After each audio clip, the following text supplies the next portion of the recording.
Now, look, America, I'm still sore, not from a weight room lift, from arguing with these three beautiful souls up on set that tried to tell me Baker Mayfield was a bust. Joy, I'm going to talk to you. Okay. Let me talk to you. It's easier to talk to one person than to talk to three. Do you realize that Baker Mayfield, for the first quarterback since 1988 in Cleveland Browns, started 2 consecutive 16-game seasons? Do you realize that Baker Mayfield showed up in Cleveland and they were 1-31 before his arrival? 1-31. And instantly won 7 games that season. Do you realize that during Baker Mayfield's tenure in Cleveland, 65 games, 32, and 1. The other 65 games since Baker Mayfield's departed and prior to his arrival, 10 and 55. See, you don't draft a number 1 overall pick to win a Super Bowl. Number 1 overall picks don't win Super Bowls. Rarely. You draft a number 1 overall pick to change the course of the franchise.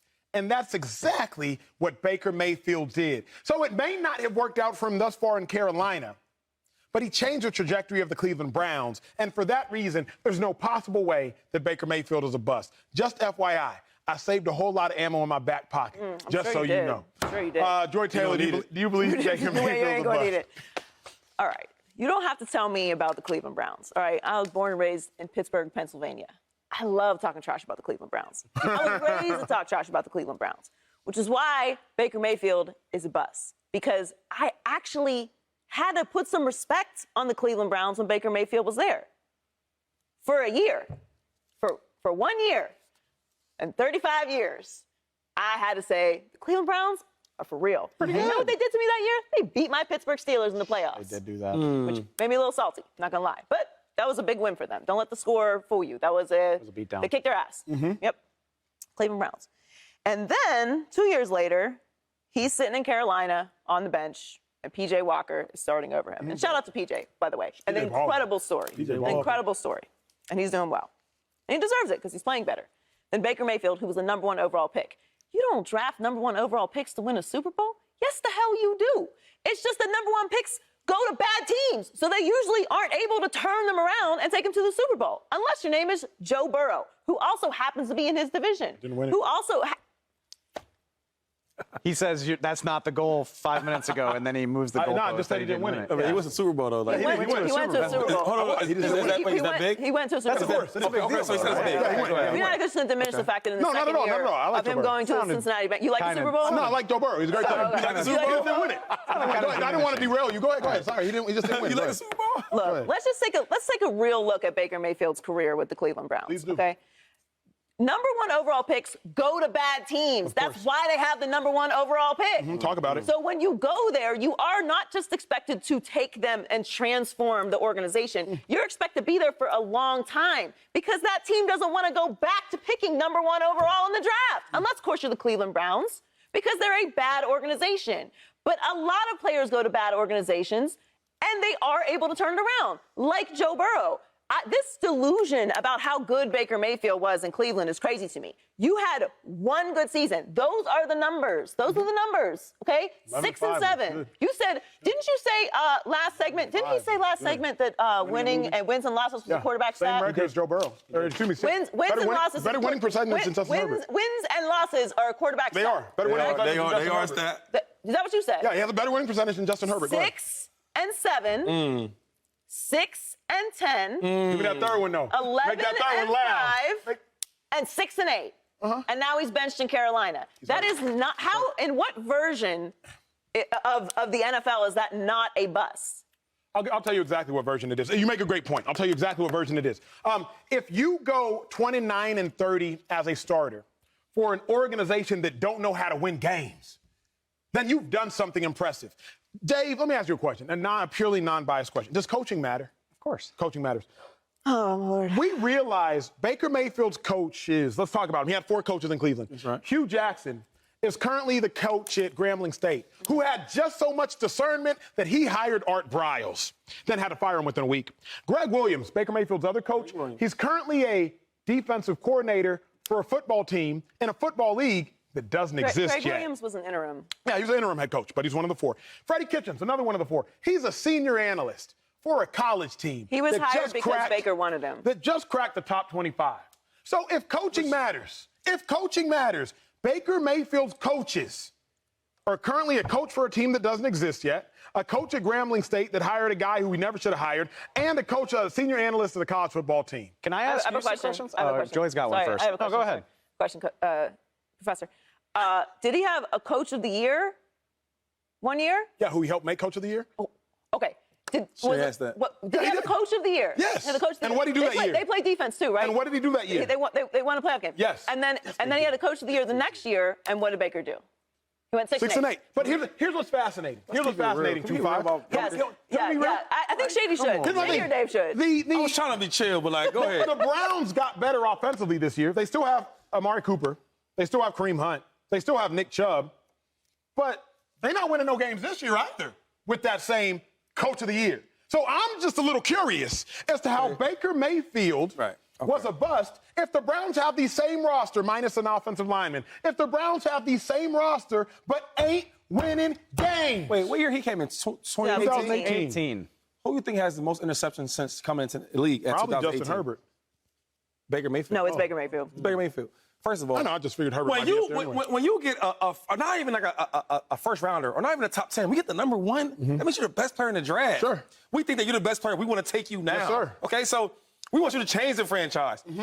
He did. No Pro Bowls, no All Pros, none of that. My number one pick, real regular. In my football words, that's real regular. None of that? You the number one pick? I just got to show you something. I got to show you something. Dave, I did this for you. See, I'm out here playing chess with y'all. These are all the number one overall picks at quarterback in the last 40 years. All of them. Don't try to read every name, but y'all can just have some time. I'll give you about 5 seconds as a viewer. Take your time. Take your time. Take your time. I see a lot of Pro Bowls. I don't think this. I see a lot of Pro Bowls. I'm glad you do. Okay. 23 number one overall picks in the last 40 years. How many of them have won Super Bowls? Since the job of a number one overall pick is to win a Super Bowl, 5 of them have. But Matthew Stafford didn't win it with the team that drafted him. Pro Bowler. Eli Manning didn't win it with the team that drafted him. Pro Bowler. John Elway didn't win it with the team that drafted Pro him. Bowler. So the quarterbacks of the 23, the quarterbacks that have won it with the teams that drafted him, Peyton Manning, greatest quarterback you could argue of all time, second to Tom Brady if not. It took him 9 years to win it. And Troy Aikman, who has the same completion percentage as Joe Burrow and the worst touchdown interception rate. I can't do this. I can't do this. I'm gonna have a dress ready for the day. Go ahead. But time out though. The least you can do is get a Pro Bowl. Can we count them? 1 Pro Bowl, 2 Pro Bowl, 3. I don't know what Jeff George is. 4, 5. He was trash. 6. No, but here's my thing. Where did he play? So you just think it's coincidence? No. You just think it's coincidence? 7, wait. 8. No, I think they were better. I think they were better. No, I do too. The first quarterback that didn't make a Pro Bowl out of this list played for the Browns. It is Cleveland. 9. It is not Baker. Hold on. 9, 10, 11, 12, 13, 14, 15, 16, 17. 17 dudes at least made a Pro Bowl. So who didn't? That's easy to do. So who didn't? Who didn't? Tim Couch. Tim Couch. He played for Cleveland. Can I talk? I'm done. I'm ready to talk. Go ahead. There's a name on that list. You glossed over it so beautifully because he won his Super Bowl with the Rams. Where did Matthew Stafford start his career? Detroit Lions. Lions are right up there with the Browns when it comes to being like the most pathetic franchises in the league, right? They're worse. They're worse. He went number one overall to a team that doesn't know how to win. He went to a Pro Bowl. Sure.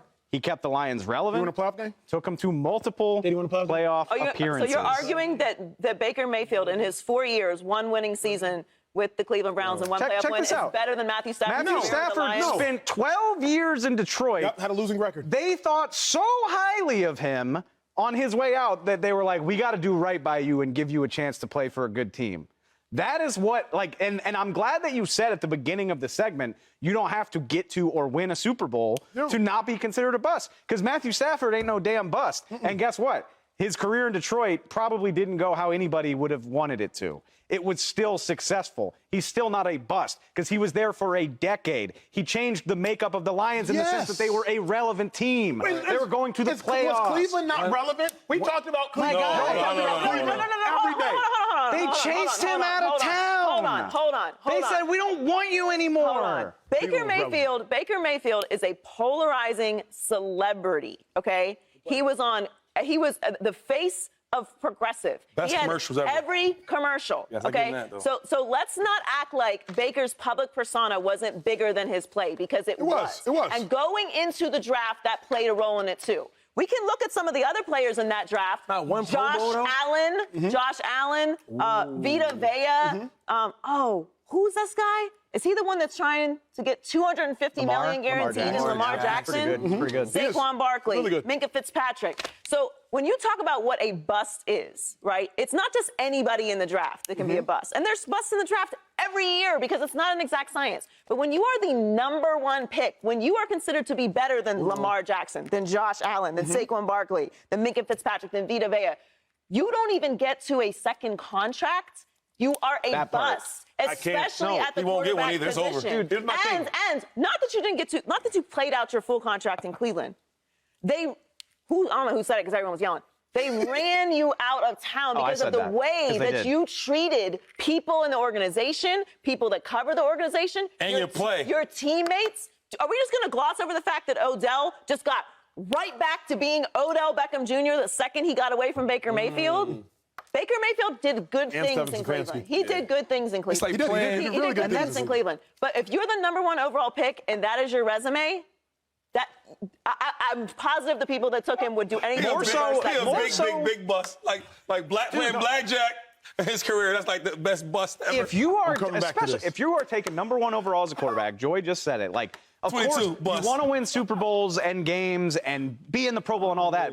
The more than anything, you are supposed to be a fixture of the city that drafted you for 10, 12, 15 years. You're supposed to have a steakhouse downtown, hopefully a statue like Peyton Manning does, all that good stuff. Not be on a different team 4 years later. And benched. 4 years. And benched. We thinking one Pro Bowl. One Pro Bowl is easy to Shady, do. let me ask you a question. Let's bring it back. Let me ask you a question. No Pro Bowl. We know how good a coach Brian Daboll is, correct? Very good coach, yes. Really good coach. If Josh Allen was drafted to the Cleveland Browns, and be real, He'd have made a Pro Bowl. Can we agree on that? He'd have made one Pro Bowl. let me ask you, because you saw Josh Allen's rookie year, and you saw the development Josh Yes, Allen had. yes. Brian Daboll, offensive coordinator during Josh Allen's tenure. Brian Daboll now with the Giants. The Giants are 6-1 for the first time. Daniel coach. Jones looked competent. He's a great coach. If you took Josh Allen to a team that was 1-31 before, Josh Allen, who clearly was not a great quarterback when he came in, but got developed by an offensive coordinator that will likely win We was Coach of the trash. Year this year. Hold up. We was trash too. Correct, but y'all weren't- Okay. y'all weren't We were so 1-31 prior. hold up. We were so trash that we got him at number 6. Number 7, I believe. So we couldn't be good. If Josh would have went to a team and an organization that has perennially proved not to develop quarterbacks, do you believe that Josh Allen would still be this Josh Allen? Time out. How many good quarterbacks came from Buffalo? Oh, okay, well, Brian Daboll. I can't say that because the quarterbacks from Buffalo, there weren't too many good ones. No, Shady, you are on the right track, But buddy. he's going to say. I'm saying Brian Daboll. Brian Daboll. Brian Daboll and Sean McDermott are the solid coaches. Obviously, Daboll not. Listen, that's what do I you said. think? Like this, because coaching does The matter. difference, first of all, when I look at Josh Allen before Brian Daboll touched him, right? He has more tools, bigger arm, more accurate. Sure. Like he's more Sure, talented. but please He's answer way more but talented. Please answer the question. It's hard to answer. The guy's not that talented. Baker Mayfield's not that talented. He's a little guy that's not that talented. That's why you have no Pro Bowls, no Pro nothing. No all Pro, no Pro, none of that. That's why he's not Look, the starter. Hold in on, Carolina. real quick. You're the number one pick. And in 4 years you're gone? That's like only thing I can remember that is like RG3. years. Baker, Like these is bust guys. if anything, Baker, they should put a see what bust you of did you there. in Cleveland. You ain't no bust. Cleveland has more pride. Look. The dealer got 22. Bust. Subscribe here to get the latest from Speak, and go watch a few segments from our other shows on FS1.